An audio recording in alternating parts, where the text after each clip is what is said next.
Gilbert Arenas thinks na mas kailangan ng Warriors at Stephen Curry, si Kevin Durant kaysa kailangan sila ni Durant after the 2016 NBA Finals.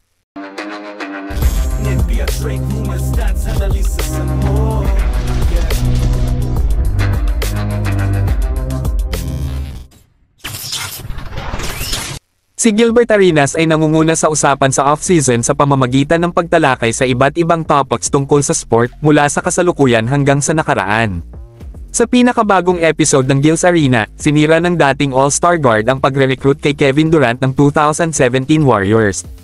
Tila nagalit si Arenas na hindi nakuha ng Warriors ang parehong flak para sa paghabol kay Durant caught sa pagpili sa Warriors na nagpapahiwatig na nailigtas niya ang kanilang legacy.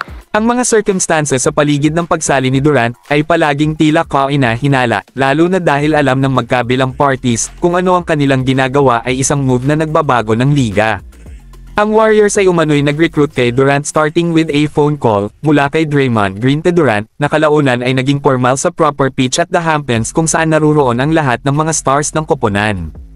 Ang pagsali ni Durant sa Warriors ay humantong sa kanilang easily winning the 2017 and 2018 NBA Championships laban sa Cleveland Cavaliers at LeBron James na nagkaroon ng ilan sa best individual performances sa kanyang karera sa mga pagkatalo na iyon.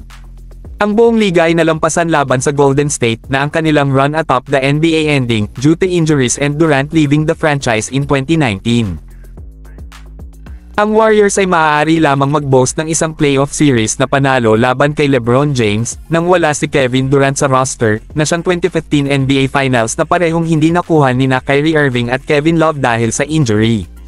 Ang Warriors ay may mga players missing sa 2016 Finals, kaya ang 16-17 season ay maaaring humantong sa isang fascinating rematch na nawala ang lahat ng intriga sa sandaling sumali si Durant sa Warriors bilang isang free agent.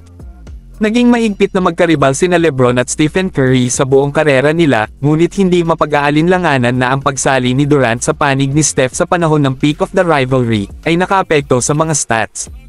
Anuman, ito ay isang patunay ng greatness ni James na ang dalawa ay kailangang magsama para sa tagumpay ng titulo dahil ang pagtalo lamang kay LeBron ay big task.